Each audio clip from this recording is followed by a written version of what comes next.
As tecnologias para a alimentação dos rebanhos estão cada vez mais evoluídas.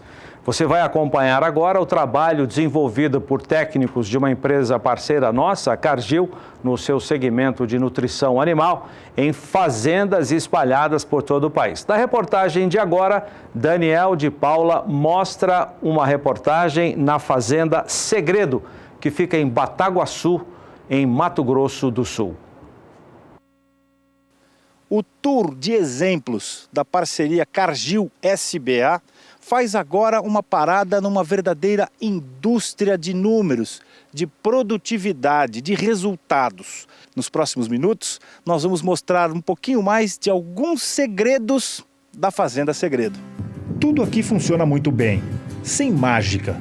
Segredo só no nome da empresa criada por Adilton Boff Cardoso e que tem como estratégia principal aplicar bem as tecnologias de parceiros como a Cargill, que potencializa a genética selecionada desde 2002 e que tornou esse Nelore referência graças ao rigor de avaliações que, por exemplo, descarta machos que bem poderiam estar cobrindo vacas em outros endereços. Mas não aqui. Nesse espaço, os animais recebem dieta com núcleo, formulação e acompanhamento da Cargill. Nesse avanço tecnológico, nós não podemos errar, porque uma errada vai comprometer muito tempo de melhoramento. A gente tem que ter produtos específicos para cada categoria e, para isso, tem o Dr. Renato, da Nutron, da Cargill, que nos assessora. E sempre direcionando para cada categoria qual o produto indicado para a gente ter o melhor resultado. A gente precisava de um suporte de uma empresa como a Cargill para os animais expressarem toda essa genética que tem. Então, essa parceria já há 2 anos com a Cargill, a gente vem colhendo bons frutos. São projetos como esse que nos dão muita alegria e muito ânimo de continuar cada dia mais envolvido com o nosso negócio, na busca de produtos modernos, de desenhos de produtos inovadores e que atendam o objetivo final. O que era para ser uma bela tourama no campo virou boiada, que ficou fora dos 26,5% melhores da safra e não receberam o SEIP da Companhia de Melhoramento. Esses garrotes são irmãos dos que a fazenda vende em leilões e que fidelizam o mercado. Além de alguns cruzados, filhos de matrizes que escaparam de um índice que a fazenda se orgulha, o da precocidade sexual de seu grande tesouro, as fêmeas da Segredo. Quase 80% das novilhas emprenham aos 14 meses. Antes dos 2 anos, já pariram e rapidamente estão aptas à nova sincronização para reemprenhar. Como isso é possível? Um bom manejo e o Pro Beef Proteinado 30, que a Cargill fornece para ajudar a garantir o score das mães da Segredo, como esse lote do que a fazenda chama de vacas de sequestro, que saem do pasto próximas a parir, consomem silagem de cana com o Pro Beef Proteinado 45 até voltar à maternidade e parir de novo. Nós estamos fazendo um indivíduo com alta precocidade em ambiente não artificial. Eles estão simplesmente respondendo de uma maneira super adequada e super interessante ao manejo tradicional da pecuária para uma recria de fêmeas em gestação e quando elas vão se tornar de nulíparas e primíparas. Uma fêmea, para poder ciclar, entrar em reprodução após o parto, ela precisa de energia de reserva.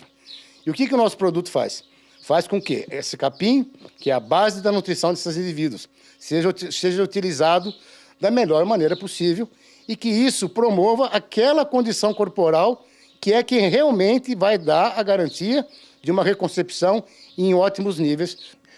Como nós vimos em imagens de novilha super precoce parindo, numa condição fantástica, então e isso vai nos ajudar na reconcepção dessas novilhas, que elas precisam, além delas estarem paridas, elas precisam emprenhar novamente e elas estão parindo bem. E parindo bem já é um grande passo para a gente ter resultados satisfatórios na próxima estação de monta. Esse aqui é um momento daqueles que a gente pode dizer que a produtividade na Fazenda Segredo é evidente. Eu estou com uma grande cria que acaba de nascer aqui na fazenda, filha de uma novilha super precoce, que venceu o desafio. Sinal de que ela vai carregar daqui para frente esse melhoramento genético que a fazenda sempre buscou e que encontra nas gerações cada vez que desafia os seus animais. O resultado dessas novilhas que ficaram prensas nesses desafios tão grandes, já com bezerro ao pé com 24 meses, ou seja, a gente tem consciência da importância e da responsabilidade que é suprir toda essa genética espetacular que a Segredo produz, né, com os nossos produtos de nutrição e o nosso embasamento, que não vem só com nutrição. A nossa empresa é uma empresa de informação. Graças a essa tecnologia e esse nível de confiança na prestação de serviço, a Segredo mantém o seu time de matrizes sempre parindo bem, como quer a própria Cargill. No estágio que a Segredo se encontra hoje, a nossa atenção tem que ser redobrada pelo nível de exigência e pelos níveis de resultados que a gente vem obtendo. Que o difícil não é evoluir, dependendo de onde você chega, é você manter e, em hipótese nenhuma, regredir. A confiança foi adquirida, né, ao longo dos anos e cada vez mais aumentando. E por isso que a parceria vem se consolidando cada vez mais, porque a gente tem confiança e está vendo na prática o resultado dos produtos. E o time está ganhando? Não pode mexer. Daniel de Paula, para o SBA.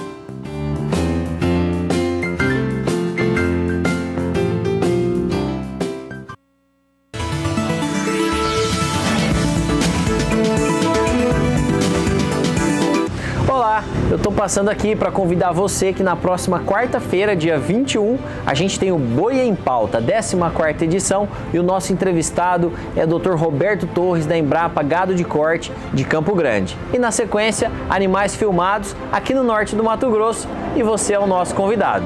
Até lá!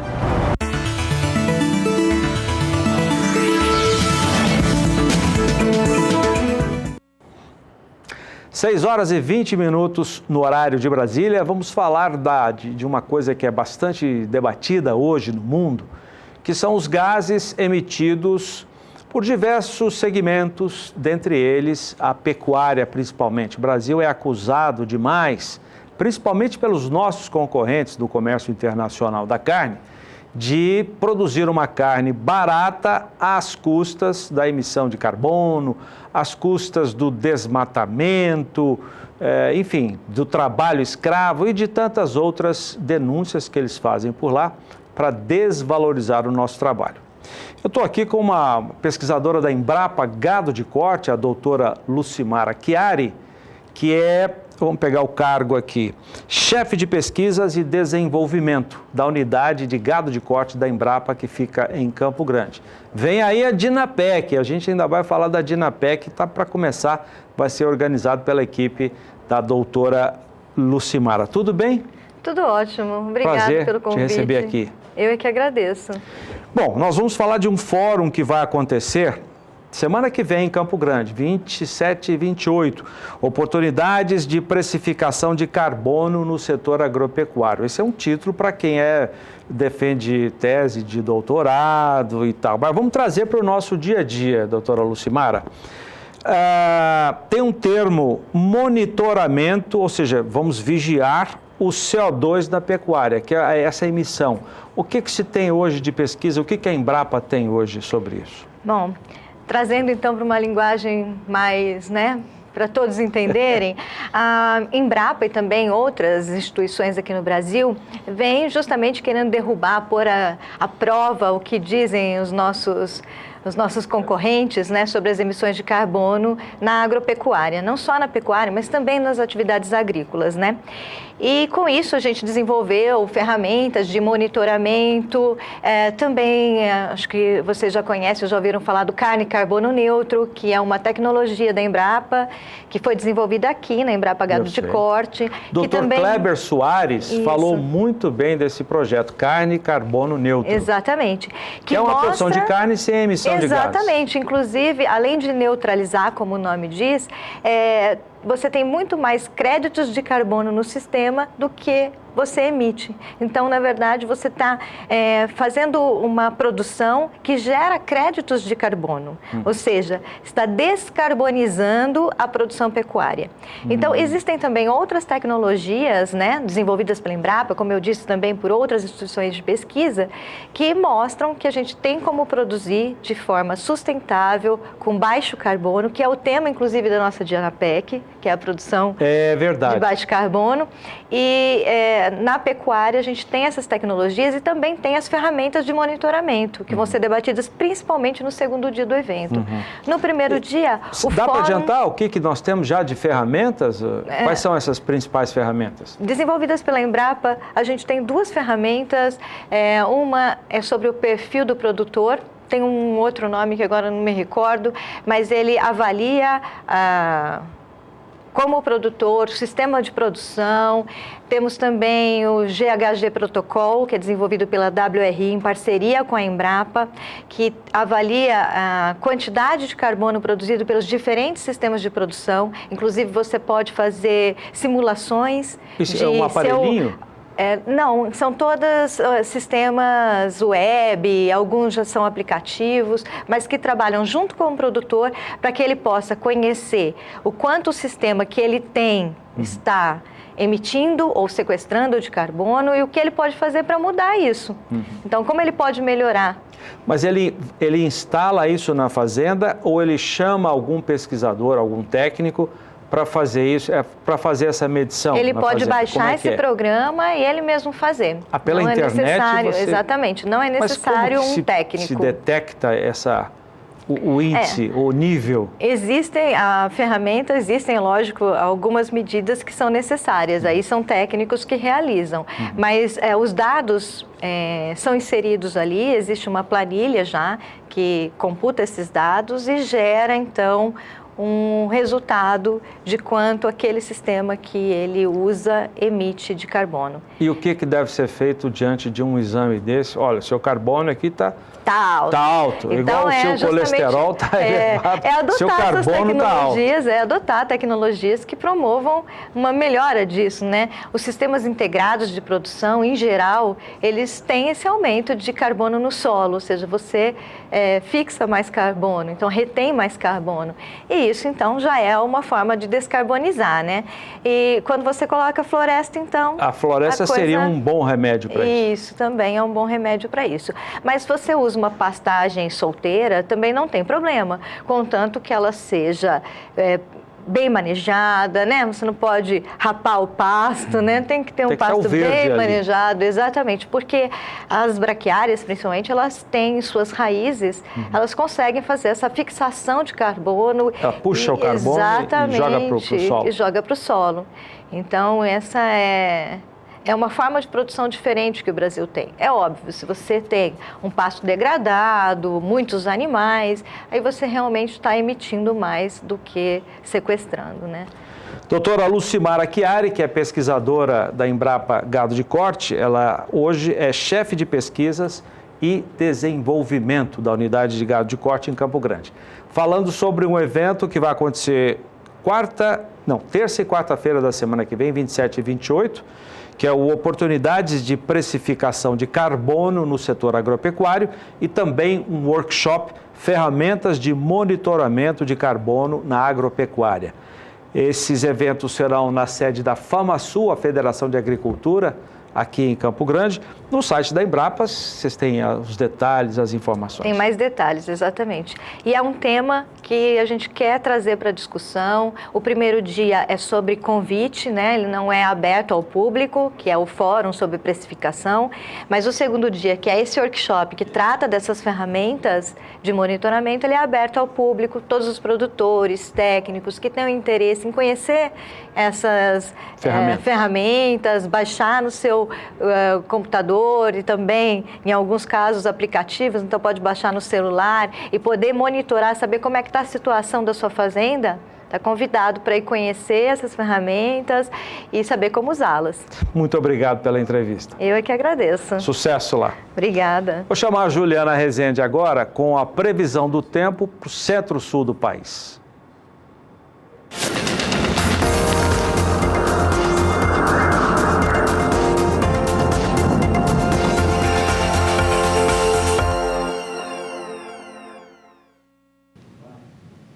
um sistema conhecido como Alta da Bolívia, que já vem atuando no Brasil Central e acaba concentrando as instabilidades entre o Sudeste e Centro-Oeste. Justamente por conta disso é que o solo segue com boas condições hídricas aqui nessas áreas em azul e em rosa do mapa. Nos próximos 5 dias, esse sistema ainda vai seguir atuando, então os ventos lá no alto da atmosfera seguem transportando mais umidade aqui para a região central do Brasil.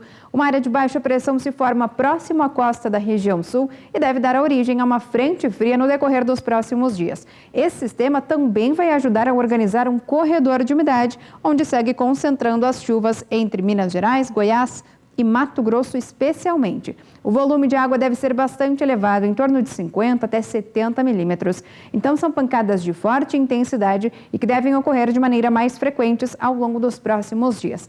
Já na região sul, conforme as instabilidades se afastam, o tempo mais seco vai voltar a predominar aqui nessas áreas mais claras do mapa. Onde chove na região sul são pancadas de fraca intensidade e sem potencial para conseguir aumentar a umidade do solo. Já no decorrer da próxima semana, essa condição já começa a mudar. Áreas de instabilidades vão passar a atuar aqui na região sul e vão se espalhar por todo o centro-sul. Mesmo assim, o sudeste e o centro-oeste ainda devem ser as regiões que recebem as pancadas mais significativas. No decorrer do terceiro e último período, até pelo menos o dia 7 de março, o cenário ainda não deve mudar muito no centro-sul. Então, o sudeste e o centro-oeste ainda devem receber pancadas de forte intensidade que devem conseguir aumentar de maneira mais significativa a umidade do solo. Na região sul, mesmo com as instabilidades se espalhando por grande parte da região, a chuva não volta com força. Então, são pancadas de fraca intensidade e que não têm potencial para aumentar a umidade do solo. Enquanto que na região central, os pastos seguem bastante beneficiados, porque tem previsão de chuva ainda frequente nessas regiões, o que mantém o solo com boas condições hídricas e garantem bom desenvolvimento para os pastos da região.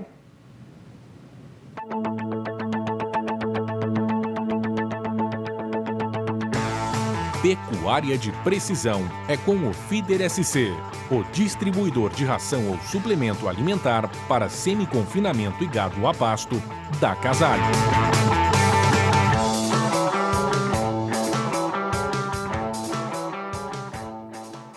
O Feeder SC é um equipamento voltado para pecuarista que faz uso da suplementação a pasto. Esse equipamento é extremamente importante para a atividade. O pecuarista que faz uso da suplementação a pasto, atualmente, ele é necessário que ele tenha o Feeder SC. O equipamento é um equipamento focado diretamente no pecuarista que faz suplementação a pasto. O produto, você começa a ter gestão de toda a dieta fornecida. O grande gargalo no ano de 2016 para a pecuária foi a dieta. Se você não tiver controle do carregamento, descarregamento, o que foi dado, começar a enxergar os seus erros, você não consegue ter eficiência na sua atividade. O feeder é dotado do sistema Geopack Control, o qual no final do dia você conecta o pendrive no GPS, que tem uma balança integrada, coloca no seu computador, através do Google Maps, você tem um mapa diário do trajeto que o seu funcionário fez, você vai ver aonde o operador errou, o que ele colocou a mais em cada praça de alimentação e se ele cumpriu o trajeto que foi proposto. O equipamento tem outras vantagens, além dessa gestão. A questão da durabilidade, que é uma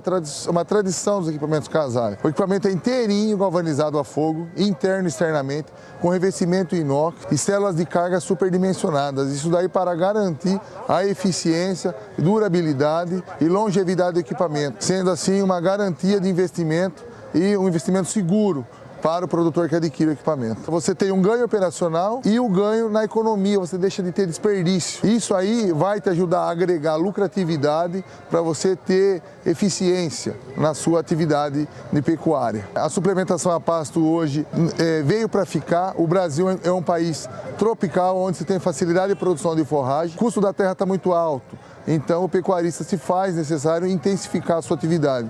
E a intensificação da pecuária passa pela Casale. No caso da extensiva, com o feeder, você suplementando, você coloca mais animais por área e tem maior lucratividade.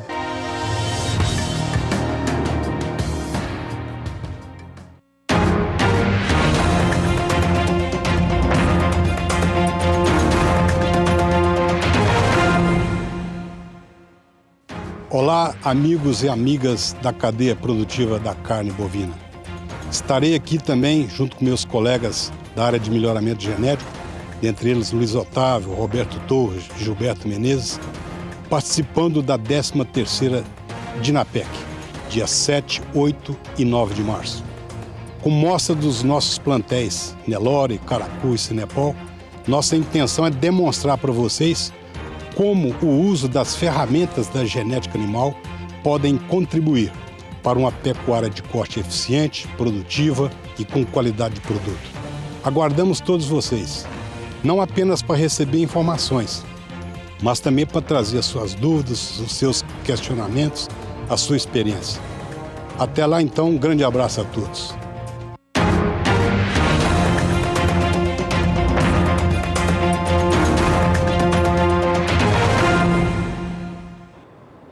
Pois é, a Dinapec 2018, 13ª edição, está perto. 7, 8 e 9 de março, tá chegando aí, no Centro Nacional de Pesquisa em Gado de Corte da Embrapa, em Campo Grande. Estaremos com toda a nossa equipe fazendo essa cobertura, mas mais importante do que você acompanhar aqui pelo canal do Boi, você pode organizar a sua excursão de produtores vizinhos, caravanas de sindicatos rurais e fazer a sua inscrição, não precisa pagar, é uma inscrição gratuita, pode ser feita agora pela internet e você vai acompanhar o desenvolvimento das pesquisas e principalmente conversar frente a frente com os pesquisadores que desenvolvem todo um trabalho. Unidade da Embrapa de Campo Grande e outras 10 unidades regionais da Embrapa. Depois do intervalo comercial, nós traremos as informações do Boi em Pauta, amanhã à noite, direto de Sinop. Os detalhes daqui a pouco, depois do intervalo comercial. Até já. 6 horas e 37 minutos no horário de Brasília. A Nutrifoz, que é uma empresa comercial parceira nossa aqui do canal do Boi e das demais emissoras do Sistema Brasileiro do Agronegócio, você já deve ter visto o programa deles com o Fabiano Battiston, programa cheio de informações. Essa empresa atua no segmento de homeopatia veterinária, mas agora em 2018 está dando um foco todo especial para um programa chamado Nutrição Inteligente. E nós trouxemos aqui no estúdio, para falar sobre o que é nutrição inteligente, o médico veterinário César Coutinho, que você já viu também com o Fabiano Battiston, nos programas da Nutrifoz aqui conosco. Ô César, muito obrigado, viu? Prazer te conhecer. Obrigado. Fora do vídeo. Obrigado. Pessoalmente. Opa. O que é isso, nutrição inteligente? É um conceito, é um protocolo? O que é isso? É um conceito, uma tendência de mercado onde você utiliza as diversas substâncias que você pode utilizar, né, na nutrição animal, onde você vai ter certeza absoluta que o animal, primeiro, não vai ter resíduo nenhum relacionado a antibióticos ou etc., na carne e no leite. E segundo, onde você junta diversas substâncias e você fornece ao animal aquela condição necessária para ele combater os diversos problemas que acometem ele. Entendi. Eu vou até pedir para voltar as imagens para cá, depois a gente chama para o César dar exemplos do que é isso que a gente está falando. Eu queria sair um pouco do assunto nutrição inteligente para te fazer a seguinte pergunta. O brasileiro alimenta bem seus rebanhos? Via de regra, hoje estão alimentando melhor, né? Principalmente se você olhar o que acontece na avicultura, na suinocultura, eles já utilizam esse conceito de nutrição inteligente há bastante tempo, fazendo com que, por exemplo, principalmente o frango chegue lá na ponta, lá nos outros países, praticamente sem resíduo. Né? Essa questão, o frango é hormonizado e tal, isso não existe. O frango é desenvolvido geneticamente e recebe uma excelente nutrição, que nós podemos chamar de nutrição inteligente, onde você junta aminoácidos, vitaminas, microminerais, né? E fazem desse pool, né, o que ele precisa realmente. Esse conceito é bem desenvolvido no mundo? Aí a gente pode colocar as imagens, porque elas ilustram um pouco o nosso assunto aqui, não é, César? Esse conceito está bem já enraizado no mercado. Então, os mercados mais exigentes estão pedindo isso daí. Queremos um animal precoce, um animal com carne ou um leite saudável, né, e que não nos transmitam nada de problema. Aí você hoje, com essas exigências internacionais, justamente, isso é um tema... É um tema bastante atual e os bons laboratórios estão atrás disso daí hoje. Então, nós estamos criando condições cada vez mais para fornecer ao animal uma nutrição que forneça defesa. Você utilizando os nutracêuticos, que são os probióticos, que são bem utilizados no mercado, né? A própria homeopatia veterinária como um medicamento, mesmo 100% natural, vem somar tudo isso daí. E aí você consegue fornecer, né, uma bateria de substâncias para o animal que vai se tornar ele mais precoce e mais produtivo. O fato de estar ligado à homeopatia veterinária tem a ver com uma boa saúde, uma boa engorda? Isso... Falando bem... Isso é muito importante. Por quê?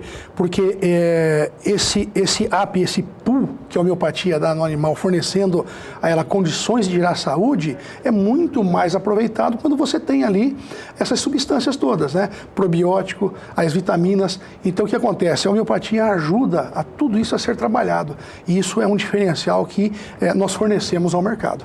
Legal. A sede da Nutrifós é no Paraná? Na cidade de Umuarama. Você é de lá, não? Eu sou de Curitiba. Curitiba? Eu moro em Curitiba e trabalho andando todo o país aí, mostrando os produtos que a empresa faz e essa nova questão que nós estamos trabalhando em cima, né? A nutrição inteligente. Olha, prazer receber aqui o César Coutinho pela primeira vez. Eu espero que quando você voltar a Campo Grande, vamos trazer mais novidades. Porque faço questão de te receber aqui no Pecuária BR. Eu agradeço. Muito obrigado. Muito obrigado. Sucesso para vocês. Obrigado. E um abraço também para o Fabiano Batiston, que apresenta o programa da Nutrifós aqui na nossa grade de programação, campo de ofertas e tal. Vamos agora para Sinop, no norte do Mato Grosso. Lá está o nosso amigo Arnaldo Campos, leiloeiro, que comanda amanhã o Boi em Pautas, a novidade na nossa grade de programação. Tanto é que a nossa diretoria determinou a instalação de um estúdio equipado para transmissão ao vivo do Boi em Pauta, sempre às quartas-feiras, de 15 em 15 dias, a cada quinzena, portanto. E funciona assim, para você que ainda não viu, sempre uma palestra de conteúdo de mercado, informativo com um técnico especialista, seguida da oferta de gado de corte de muita qualidade, filmado no norte do Mato Grosso. Ô Arnaldo, é isso mesmo, Arnaldo? Muito boa noite.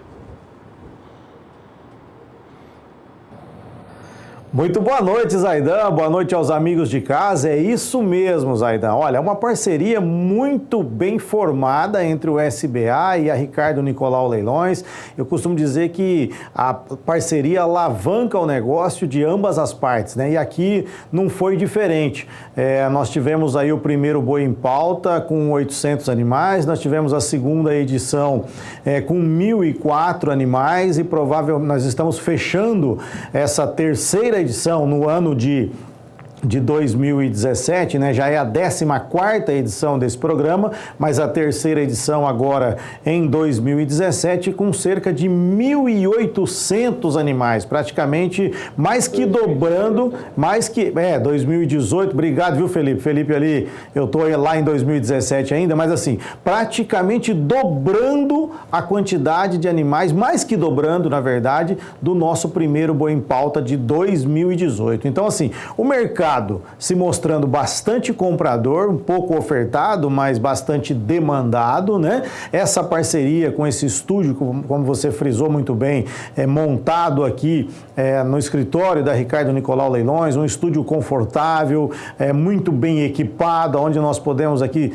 todos os dias, aí 5, 6 vezes por dia, estar participando juntamente com vocês dos programas aí do SBA e falando sobre o nosso trabalho, falando sobre a filmagem dos animais. Então, um programa, um sucesso, com toda essa credibilidade que tem também o SBA, né, junto ao mercado. Isso só veio a somar com a gente aqui no Médio Norte, no norte do estado de Mato Grosso. Lembrando mais uma vez, né, Zaidan, como você já frisou, o Boi em Pauta é um sucesso. No início do programa, geralmente a gente apresenta uma entrevista com alguém ligado aí ao agronegócio, que pode levar uma informação de qualidade qualidade ao nosso produtor rural, lembrando que a informação na hora certa e com qualidade, ela facilita e ajuda na tomada de decisão do dia a dia do nosso produtor. E para esse programa agora nós teremos o Dr. Roberto Torres, da Embrapa Gado de Corte, aí de Campo Grande, conceituado, pesquisador, tem um trabalho muito bem feito aqui próximo a Nova Mutum, aqui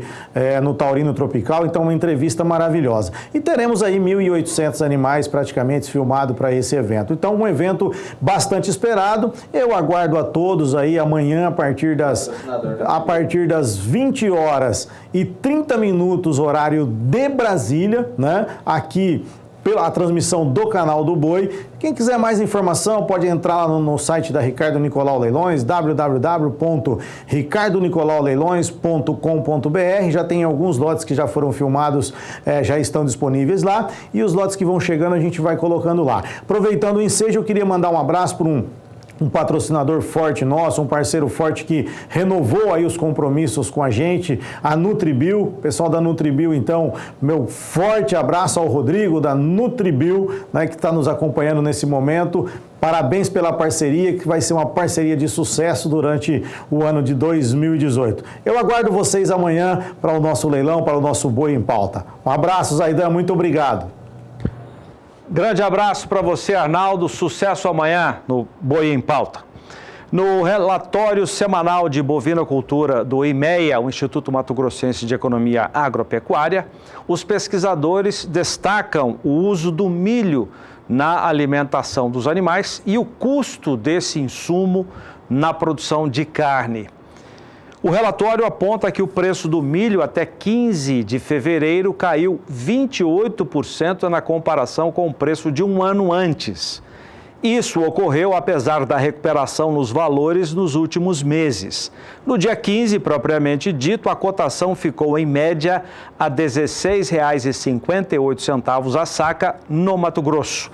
O milho é uma das fontes disponíveis para a nutrição, pelo valor energético necessário ao animal. Para o IMEA, o pecuarista se depara com a melhor oportunidade de compra de milho em fevereiro dos últimos 3 anos.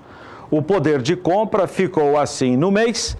Com a venda de uma arroba de boi gordo, foi possível comprar quase 8 sacas de milho. Mas nem tudo são flores. O IMEA, no seu relatório, adverte para uma provável mudança de cenário. A análise avalia a estimativa de produção menor de milho, todo mundo já está sabendo, na atual safra 2017-2018. Nós continuamos com esse assunto, insumos usados na produção de carne, e agora vamos saber o que a Scott Consultoria tem a dizer sobre o mercado de farelo de soja. Rafael Ribeiro. Olá pessoal, eu sou o Rafael Ribeiro, sou zootecnista e consultor de mercado da Scott Consultoria. Vou falar hoje sobre os preços do farelo de soja no mercado interno e traçar as expectativas para o curto prazo. Bom, nessa segunda quinzena de fevereiro, o cenário foi de preços mais firmes, tanto para a soja grão quanto para o farelo de soja. Pensando aqui no Brasil, a gente tem aí o atraso na colheita da safra de verão 2017-2018 de soja, dando sustentação às cotações, né? Então esse ritmo mais lento da chegada da produção ao mercado tem dado sustentações aqui também, no caso, no preço do grão, né? E no caso da Argentina, a gente tem também uma preocupação aí com relação à falta de chuvas em importantes regiões produtoras do país, né? E isso mexeu também, de maneira geral, com as cotações do grão e do farelo de soja no mercado internacional e aqui no mercado brasileiro também, né? Lembrando que a Argentina é um grande produtor de soja, né? E também um grande produtor de farelo de soja e exportador de farelo, né? E o USDA, agora no relatório de fevereiro, ele revisou para baixo a produção de soja argentina, está estimada em 54 milhões de toneladas nessa temporada, frente a 56 milhões de toneladas estimadas anteriormente para essa safra, né? E lembrando que na temporada passada os argentinos colheram 57,8 milhões de toneladas de soja, né? Então essa revisão para baixo, em função principalmente dessa falta de chuvas no país, é o principal fator de sustentação das cotações da soja grão e do farelo de soja. No caso do farelo de soja, segundo o levantamento da Scott Consultoria, agora em fevereiro a tonelada está cotada aí próxima de R$ 1.115, sem considerar o frete em São Paulo, frente a valores aí mais próximos de R$ 1.107, R$ 1.105 por tonelada em janeiro, né? Então um cenário de preços mais firmes em função principalmente das incertezas com relação aí à safra argentina e também em função da demora agora dos atrasos, aí pensando na colheita da safra brasileira, né? Então, em curto prazo, os preços no mercado de farelo de soja aí vão pensar do lado pecuarista, vai depender deste avanço da colheita da soja e também do avanço dos esmagamentos aqui no país e principalmente do desenrolar do clima, pensando aí principalmente nas chuvas na Argentina, né? E existe uma previsão de um tempo aí mais seco até o final de fevereiro, começo de março, ou seja, mantém aí a preocupação e a atenção no mercado de farelo de soja. Por hoje é isso aí, eu sou Rafael Ribeiro, sou zootecnista e consultor de mercado da Scott Consultoria. Um abraço e até a próxima. Valeu, obrigado, Rafael. 10:07 no horário de Brasília. Vamos saber da Sara, que está na Bolsa em São Paulo, como é que ficou o preço do milho negociado hoje na Bolsa. Mas antes, Sara, vamos saber como é que ficou a cotação do dólar. Subiu tudo hoje, Zaidan. Boa noite para você, boa noite a todos. Eu vou começar com o dólar, então, como você está me pedindo.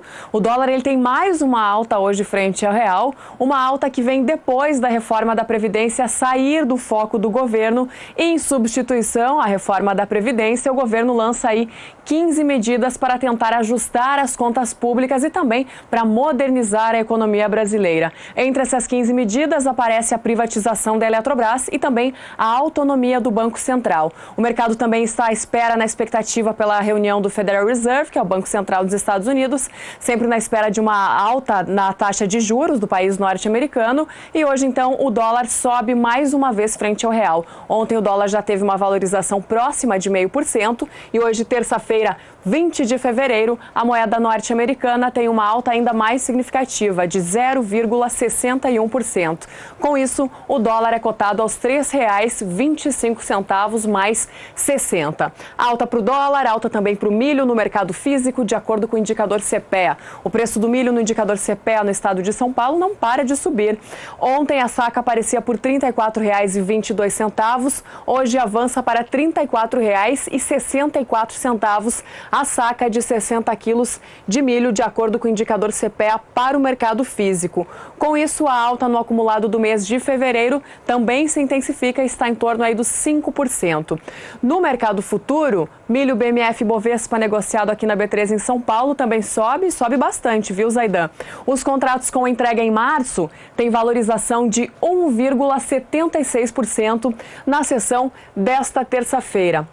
Milho em alta aqui na Bolsa de Valores de São Paulo e com isso o contrato com entrega em março, que no ajuste anterior aparecia por R$ 34,71, hoje sobe para R$ 35,32 no ajuste atual, caindo 2 centavos nos últimos negócios. Os contratos com entrega em maio avançam quase 1,5% e passam dos anteriores R$ 34,20 para R$ 34,70 no ajuste atual e assim também permanecem nos últimos negócios.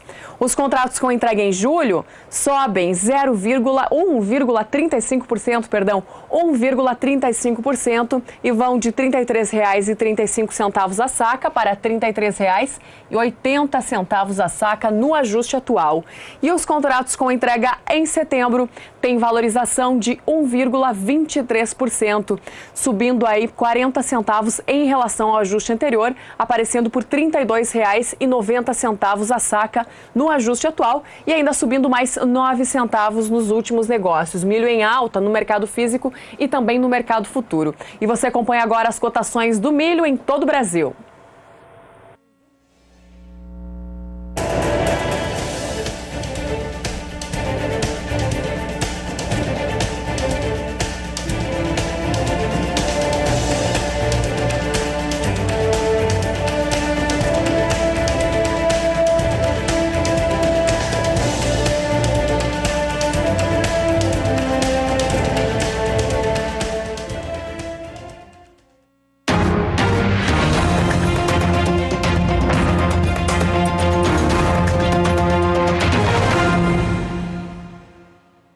Olá a todos, convido produtores, técnicos e estudantes a participarem da 13ª edição da Dinapec, que será realizada aqui na Embrapa Gado de Corte, em Campo Grande, Mato Grosso do Sul.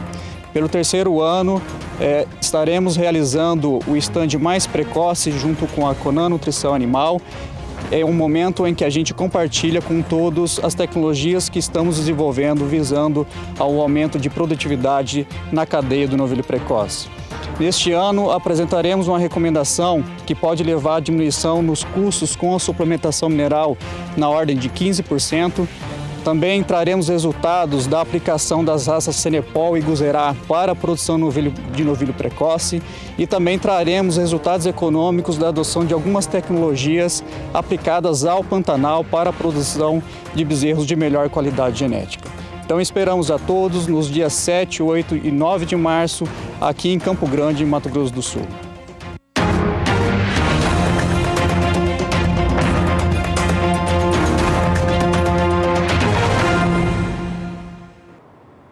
E você vai ver a programação da Dinapec 2018 aqui conosco, desde o Bom Dia Produtor até o Pecuária BR. Isso já a partir do dia 6 de março. A primeira estimativa do valor bruto da produção, a soma de tudo que é produzido dentro da cadeia da agricultura, da pecuária, enfim, do agropecuária brasileira, apresenta uma queda. Você vai acompanhar os setores daqui a pouquinho nessa estimativa. O único setor que deu sinal positivo nessa estimativa foi a bovinocultura. Até já. Voltamos com a previsão para o centro-norte do país. Até o final deste mês, está faltando pouca coisa, haverá chuvas intensas entre o Nordeste e o Norte. Vamos saber da Juliana Rezende, onde a chuva será mais intensa.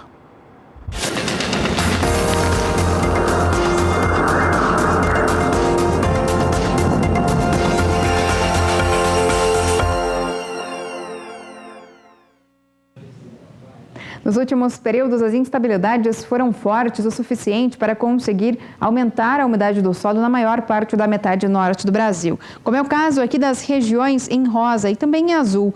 Nessas áreas mais claras do sul do estado do Pará e até do estado do Amazonas, a umidade aumentou tanto que agora já alcança até 100%, considerado o índice de encharcamento do solo. Então, os pastos da região vêm sendo beneficiados porque, com esse solo mais úmido, as pastagens conseguem manter bom potencial produtivo.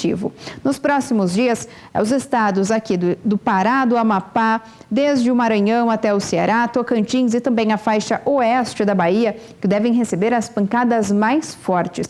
Destacando ainda o norte do Pará e o Amapá, onde a chuva é intensa, o volume de água pode passar até de 100 milímetros em apenas 5 dias.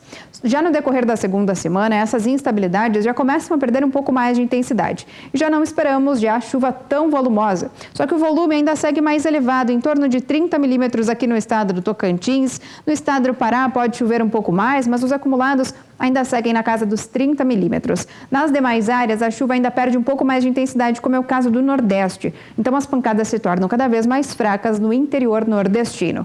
Já a partir do terceiro e último período, na primeira semana do mês de março, as instabilidades vão começar a ganhar um pouco mais de intensidade nas áreas mais ao sul nordestinas. Então, o estado da Bahia volta a receber instabilidades mais significativas e toda a metade sul, tanto da região norte como também da região nordeste, é que recebem as pancadas mais intensas. Então, durante as próximas semanas, segue tendo previsão de chuva frequente em grande parte da metade norte do Brasil. Os pastos seguem bastante beneficiados. Estou aqui com o João Pedro para falar da divulgação do Ministério da Agricultura do valor bruto da produção, que é a soma de tudo que uma cadeia produz. Aí nós temos o total do valor bruto da produção agropecuária. Isso é uma estimativa para 2018. Se nós fizermos uma comparação, a estimativa atual é 516 bilhões e a do ano passado 543 bilhões. Você está vendo aí uma queda de quase 5% na soma de tudo, agropecuária, tudo que você imaginar movimentado pela agropecuária. O VBP das lavouras também apresentou queda de 6%. Você está vendo aí 343, quase 344 bilhões de reais, é o que deve movimentar esse ano. E o valor bruto da produção pecuária, incluindo frango, suíno, ovos, boi, etc., 172 bilhões e 600 milhões de reais, também apresentou queda. Já já a gente vai mostrar produto a produto, alguns deles da agropecuária. Mas, João, era de se esperar é uma estimativa, claro, mas Isso vai em função de quê? Queda da grande questão safra? é o preço dos produtos, né? Se você olhar os preços dos produtos, pega soja e milho é 90% da produção brasileira de grãos. Depende do preço do mercado internacional, você teve uma queda significativa nos preços. A soja chegou a valer $14 o bucho, veio para 9,80, agora está se recuperando. O milho também chegou a uma queda significativa. Isso impacta na formação total do valor da produção. E a soja, somente a soja, ela representa 118 bilhões de reais. A soja tem um papel fundamental. Vamos dar uma olhada em lá. produto? Vamos começar com o milho? Coloca para a gente, por favor. Vamos lá. O milho tem grande volume, mas... o milho tem grande volume, mas é um produto barato. Ele é um produto que vale 150, 155 dólares a tonelada no porto. A evolução de 2014, o milho movimentou 42 bilhões, 2015 44 bilhões, caiu para 42 em 2016, subiu bem no ano passado, 48 bilhões, as exportações foram fortes, não é, João? E esse ano a expectativa é de cair para 42 de novo, ou seja, 13% a menos do que no ano passado. Esse ano você tem uma perspectiva, uma queda na produção, de 98 vir para uns 92, 91 milhões de toneladas, e também uma queda no preço. Então, as duas coisas, a soma da queda na produção e a queda no preço, repercute na formação. Vamos ver a soja. Soja é o nosso... Agora, o detalhe importante do milho, o milho é o formador de preço das carnes brancas, especialmente do frango e do suíno. Então, quando o milho está com preço, e o leite também, ele impacta também na formação do custo de produção do leite. Então, o milho é um grão, apesar de ser um volume menor em relação à soja, mas porém tem um papel fundamental na economia agropecuária brasileira, em função de ser... termômetro. É um termômetro. Se você tem um milho em quantidade e um preço bom, razoável, o setor de suíno, de leite, de frango, se beneficia disso aí. Vamos ver a soja. O desempenho está fácil da gente acompanhar desde 2014, que era 105 bilhões, foi a 116, manteve isso em 2016, o ano passado bom, 119, e esse ano cai para 118, é uma estimativa, queda de menos de 1%. Vamos já passar para o... a soja também cai, vamos vir de 114 para 111 milhões de toneladas a previsão, e o preço do mercado internacional agora que está reagindo, já teve muito baixo. Vamos para a pecuária então?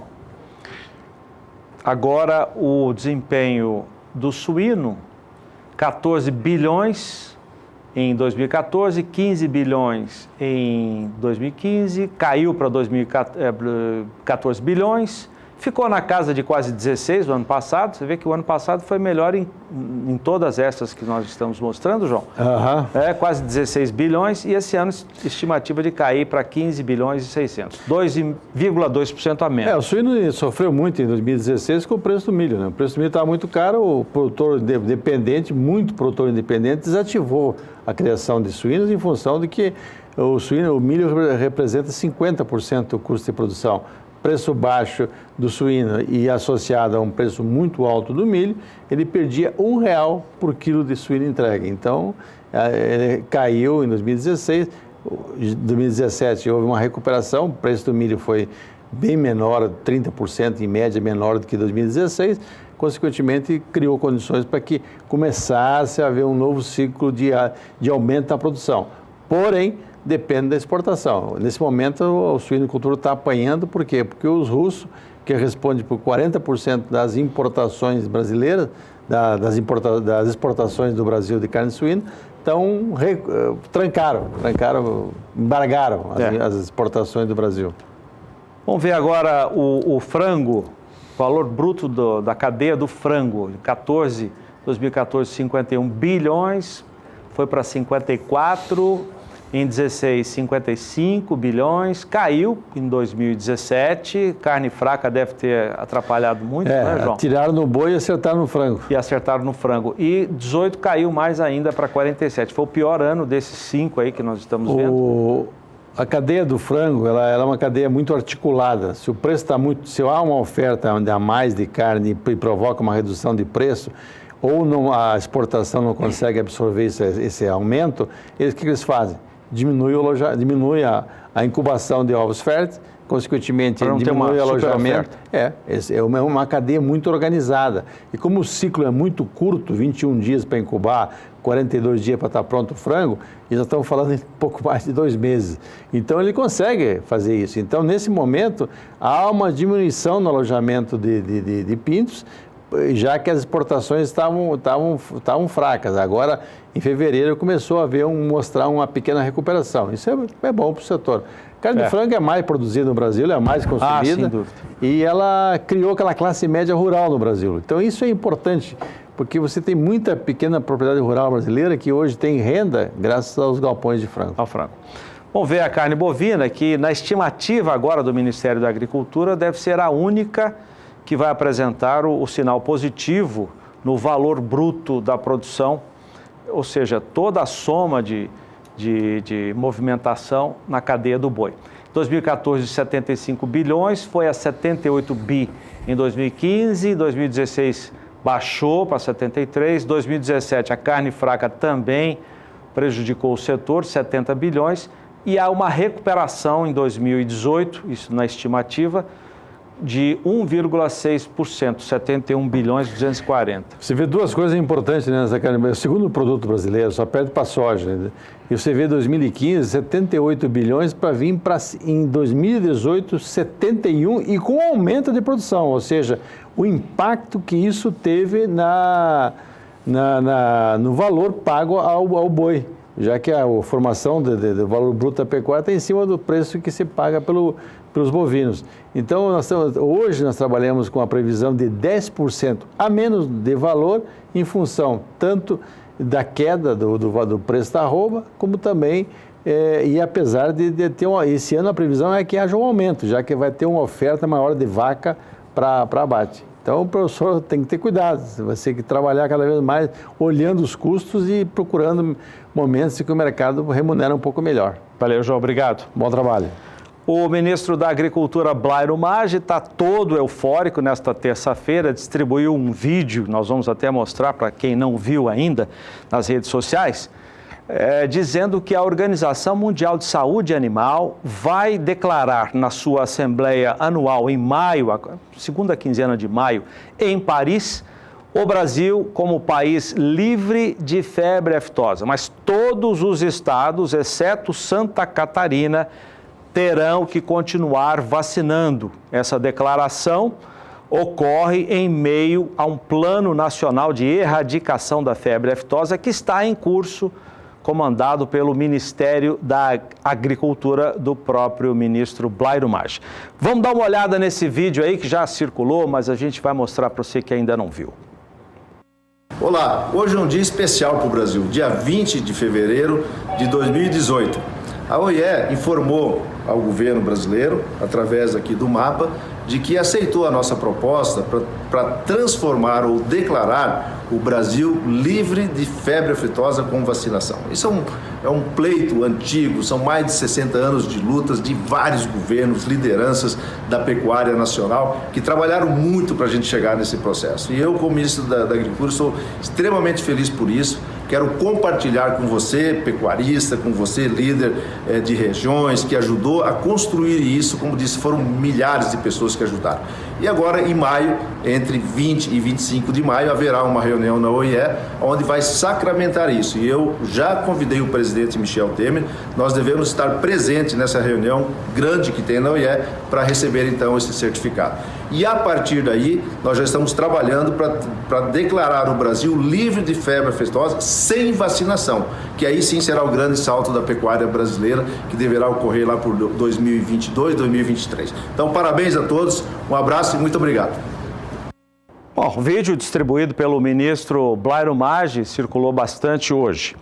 E agora há pouco nós conversamos com o diretor-geral da Agroicone, que é o Rodrigo Lima, é um especialista em comércio internacional. Fabiano Reis, nosso companheiro, fez a entrevista pela internet e perguntou que tipo de impacto essa decisão, essa declaração que será feita ainda em Paris, em maio, pode ter para o Brasil. E tivemos a informação do Ministério da Agricultura, Pecuária e Abastecimento que a Organização Mundial de Saúde Animal deve vir a considerar o Brasil livre de febre aftosa com vacinação. Para falar a respeito deste assunto, eu vou conversar agora, por uma entrevista pela internet, com o Rodrigo Lima, ele que é diretor-geral da Agroícone. Rodrigo, obrigado por conversar conosco aqui no Canal do Boi. Eu quero saber o seguinte, no seu entendimento, isso pode mudar alguma coisa para o comércio internacional, principalmente para as exportações de carne brasileira? Boa tarde, Rodrigo. Boa tarde, é um prazer conversar com vocês do Canal do Boi. Sem dúvida, o status de livre de aftosa com vacinação, no país inteiro, e considerando que Santa Catarina já é livre sem vacinação, que é um status mais elevado ainda, dá muito mais segurança e transparência e confiança em relação à sanidade da carne brasileira perante a febre aftosa. Vale lembrar que até poucos anos atrás, 2005 foi o último caso de aftosa. O Brasil sempre sofreu barreiras de vários países, Rússia, os países asiáticos, por preocupações em relação à febre aftosa. Então, esse status da OIE, que é a Organização Mundial de Saúde Animal, que é a organização inclusive reconhecida pela Organização Mundial do Comércio, o acordo de medidas sanitárias para definir padrões para doenças, dá um respaldo muito mais robusto para a carne brasileira, o que é muito bem-vindo no momento em que as nossas exportações estão crescendo e cada vez mais, e ter esse status elevado pode ajudar a manter mercados abertos e abrir novos mercados em função do status sanitário mais elevado. No seu entendimento, nessa nova situação, quando confirmada, isso pode mudar alguma coisa aqui internamente no país, principalmente em torno das campanhas contra a febre aftosa, o programa de erradicação de febre aftosa no Brasil? Pode haver alguma alteração, como, por exemplo, uma contenção nas campanhas? Certamente trará mudanças, mas não se pode dizer que são mudanças de curto prazo, tá? O produtor, por conta dessa mudança, não se pode esperar que pare de vacinar agora. É importante destacar que é livre com vacinação, ou seja, a vacinação continua mantida, exceto em estados que já estão com controle epidemiológico muito mais profundo, já estão em vias de se tornarem livres de aftosa sem vacinação. Espera-se que até 2021 alguns estados consigam esse status de livre sem vacinação, que eu ressalto, é um status bem mais rígido, bem mais complexo de conseguir esse reconhecimento pela OIE, como Santa Catarina conseguiu anos atrás, e até 2023 o país inteiro seja livre sem vacinação. Aí sim você para de vacinar e efetivamente a rotina do produtor em relação à aftosa poderá mudar, mas isso um pouco mais para frente. Tá certo, Rodrigo. Rodrigo, quero agradecer a sua participação aqui no Canal do Boi, sua entrevista. Obrigado pela participação. Eu que agradeço e a gente fica à disposição de vocês.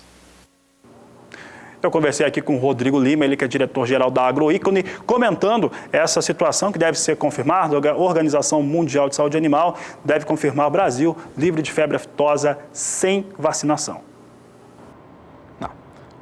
Vamos só reforçando a informação, o Brasil vai ser considerado livre de febre aftosa com a vacinação, ou seja, todos os estados devem continuar a vacinação contra a doença, exceto Santa Catarina, que já é considerado pela própria Organização Mundial de Saúde Animal como estado, como área livre de aftosa sem a necessidade de vacinar. Mas segue o programa de erradicação, que inclui a retirada aos poucos, a começar por estados do norte, das campanhas de vacinação.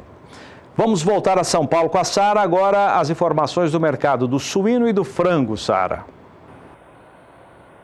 O dia de queda hoje, Zaidan, tanto para os preços do suíno quanto para os preços do frango no indicador CPEA, o Centro de Estudos Avançados em Economia Aplicada.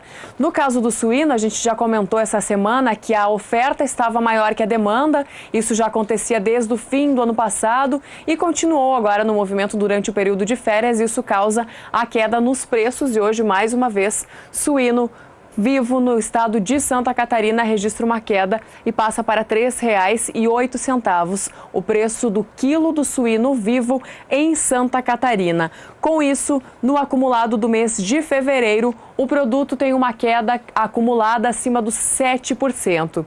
O preço do frango também cai nesta terça-feira no indicador CPEA, cai 10 centavos em relação a ontem. Nos últimos dias, os preços vinham bem estabilizados em R$ 3,47 o quilo do frango congelado em São Paulo. E hoje, então, tem uma queda aí de 10 centavos ou de quase 3% no dia e agora de quase 1% no acumulado do mês de fevereiro. Dia de queda, portanto, para o preço do frango e também para o preço do suíno, de acordo com o indicador CPEA. Daqui a pouquinho eu volto para falar de bezerro e boi. Você fica agora com as cotações atualizadas de suíno e frango em todo o Brasil.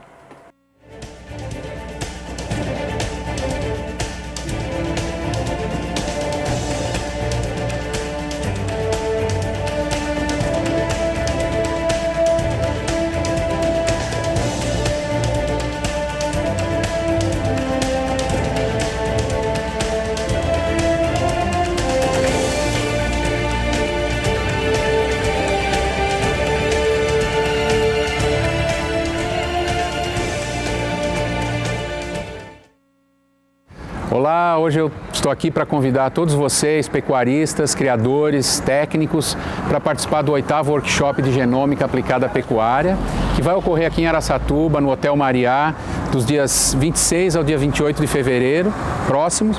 E esse evento vai ser a 8ª edição de um já tradicional encontro onde se discute genética, melhoramento e genômica. Esse ano o foco é a pecuária de corte bovina e a pecuária de leite.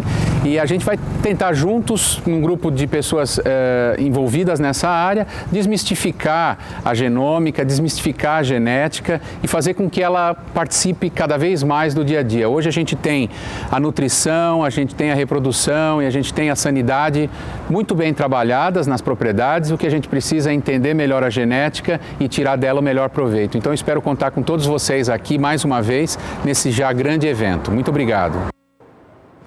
Daqui a pouco em Brasília será empossada a nova diretoria da FPA, a Frente Parlamentar Agropecuária, será encabeçada pela deputada federal Tereza Cristina de Mato Grosso do Sul. E atendendo a pedido da própria frente, o governo decidiu prorrogar o prazo para o produtor rural fazer o seu refinanciamento, a sua pactuação com a dívida do Fundo Rural. Os detalhes daqui a pouco, depois do intervalo. Até já. O prazo para a negociação da dívida do Fundo Rural para aqueles produtores que aceitam que há uma dívida, isso é uma polêmica muito grande no meio do setor de produção rural, foi prorrogado. Ele terminaria agora, dia 28 de fevereiro, e a pedido da Frente Parlamentar da Agropecuária, que fez o anúncio agora à tarde, foi prorrogado pelo governo. De Brasília, Odacil Canepa tem as informações.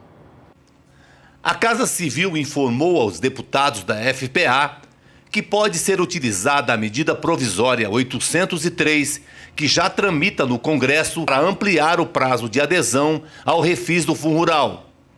A diretoria da Frente Parlamentar da Agropecuária explicou via rede social por que agora a medida provisória vai ser tocada pelo Senado.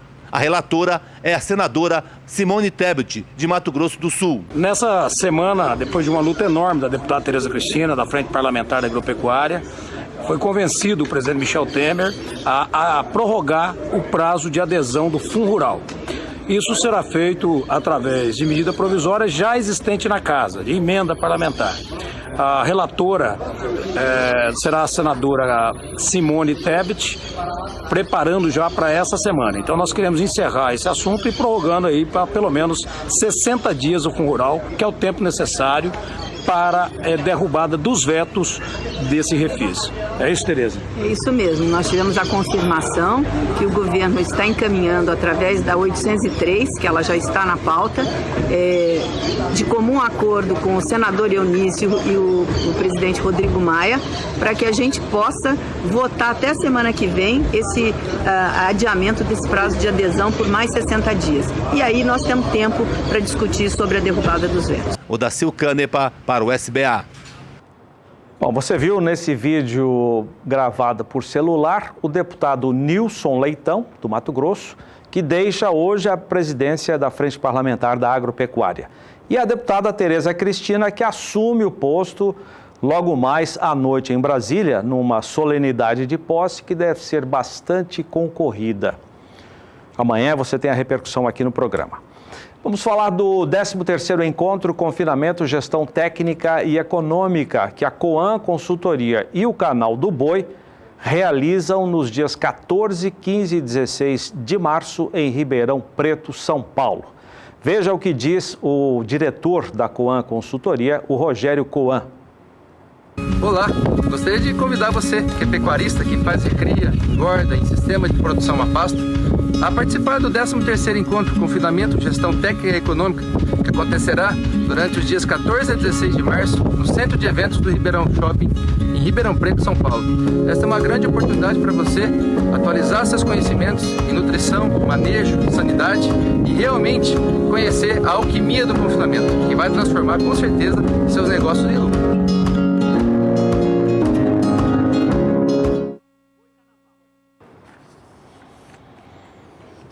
O relatório semanal de bovinocultura do IMEA, Instituto Mato Grossense de Economia Agropecuária, cita os preços do boi na semana do Carnaval. Vamos conferir os números. O mercado do boi gordo e da vaca em Mato Grosso terminou a semana do Carnaval estável. A maior valorização, no entanto, foi registrada nos preços do boi gordo, que subiram 0,33% no comparativo semanal. Partiu de R$ 131,71 a arroba para R$ 132,15 na semana de 12 a 16 de fevereiro. Depois da queda na semana anterior, o bezerro de 12 meses voltou a registrar variação positiva no Mato Grosso. Na semana do Carnaval, a alta foi de 0,66%. A cotação fechou em R$ 1.192,50 a cabeça. Segundo o relatório do IMEA, após leve alta em Mato Grosso e queda de quase 0,5% em São Paulo, o diferencial de base de preços do boi gordo entre os dois estados teve aumento de 0,68 ponto percentual, estabelecendo-se em 10,39%. Puxado pela forte desvalorização do traseiro com osso, o equivalente físico do boi fechou a semana do Carnaval com queda de 1,29%, cotado a R$ 124,86 a arroba no Mato Grosso. Vamos ver os preços de hoje, terça-feira, 20, com a Sara, que está em São Paulo. Vamos começar com o preço do bezerro, Sara. Preços firmes hoje para o mercado de carnes, Aidan. Vou começar então com o preço do bezerro, que tem alta hoje de quase 1% no indicador CPEA, Centro de Estudos Avançados em Economia Aplicada. O preço do bezerro no indicador CPEA tem uma alta, como eu falei, de quase 1% hoje, de 0,93%. Com isso, o preço do bezerro por cabeça, que ontem aparecia cotado por R$ 1.176,06, hoje avança para R$ 1.186,99, quase R$10 de diferença, o preço do bezerro aí em Mato Grosso do Sul. Com isso, no acumulado do mês de fevereiro, bezerro tem uma alta de quase 4% no indicador CPEA para o mercado doméstico brasileiro. A arroba do boi gordo também sobe hoje, sobe bastante, passa dos anteriores R$ 143,90 para R$ 145,05, com uma valorização de 0,80% no estado de São Paulo. Agora, no acumulado do mês de fevereiro, a queda no acumulado do mês teve uma redução, aí passou para 0,65%. No mercado futuro, o boi gordo também tem um dia de alta hoje aqui na Bolsa de Valores de São Paulo. Os contratos com entrega agora, em fevereiro deste ano, têm um avanço de 0,27%. Com esse avanço, o valor da arroba sobe 40 centavos em relação a ontem, encerrando em R$ 145,00 R$5,90 no ajuste atual e caindo 30 centavos nos últimos negócios.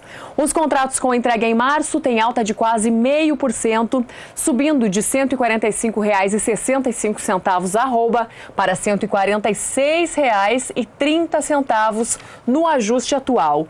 Os contratos com entrega em abril têm alta acima de 0,5% e vão do R$ 144,65 para R$ 145,50 arroba no ajuste atual. E os contratos com entrega em outubro, que é o mês referência para o mercado do boi gordo, avançam 0,23% na sessão eletrônica desta terça-feira na Bolsa de Valores de São Paulo.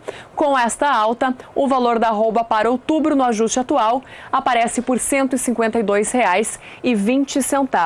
Boi gordo, portanto, em alta no mercado físico e também no mercado futuro. E com isso eu vou encerrando minha participação por aqui hoje, Zaidan. Uma boa noite para você e até amanhã. Boa noite, Sara. Obrigado. Até amanhã. Agora a análise da Scott Consultoria com a Isabela Camargo. Olá a todos. O mercado do boi gordo travado nesta terça-feira, 20 de fevereiro de 2018. Se por um lado as indústrias não precisam sair afinco para as compras, já que a demanda continua enfraquecida, por outro as escalas de abates continuam curtas. Em regiões como em Marabá, no Pará e no sul de Goiás, ofertas de compras acima da referência são comuns. Isso porque nesses estados a oferta de boiadas terminadas é reduzida e as fortes chuvas dos últimos dias atrapalham os embarques dos animais. Nessas duas regiões, alta de 0,8%, considerando o preço à vista livre de fundo rural. Isso comparado à segunda-feira. Já no mercado atacadista de carne bovina com osso, o boi casado de animais castrados ficou cotado em R$ 9,79 o quilo. Bom, por hoje é só. Eu sou Isabela Camargo, zootecnista e consultora de mercado da Scott Consultoria. Um abraço a todos e até a próxima. Agora o preço de uma boiada comum. Vamos dar uma olhada neles apurados, os preços apurados pela Scott Consultoria. Preço à vista, livre de fundo rural. Vamos começar pelo sul do país. Estão aí as praças para você dar uma olhada. Preço à vista, livre de fundo rural, boiada comum. Vamos para o Nordeste. Antes o Norte do estado, as praças pesquisadas pela Scott Consultoria. Agora Nordeste, Centro-Oeste, Goiás e Mato Grosso do Sul. Agora as praças de Mato Grosso. E, finalmente, a região sudeste do país, boiada comum. Mas tem gente vendendo a um preço melhor. São animais de bom acabamento de carcaça, com boa logística. Esses números são apurados pela Rural Business. Vamos começar pelo sul do país. Preço à vista, livre de negociação do fundo rural. As três praças, vamos para a região norte agora. Região nordeste, centro-oeste e região sudeste do Brasil. Preço de uma boiada de bom acabamento de carcaça. Nós vamos terminar o Pecuária BR de hoje. Muito obrigado pela sua audiência. A gente volta amanhã, 6h15, no horário de Brasília, aqui pelo Canal do Boi. Você fica agora com o Renato Lapenta e o Brasil Gourmet e depois tudo sobre o Boi em Pauta. Atração de amanhã à noite e a nossa agenda de leilões com o Adriano Edival em Na Batida do Martelo. Até amanhã.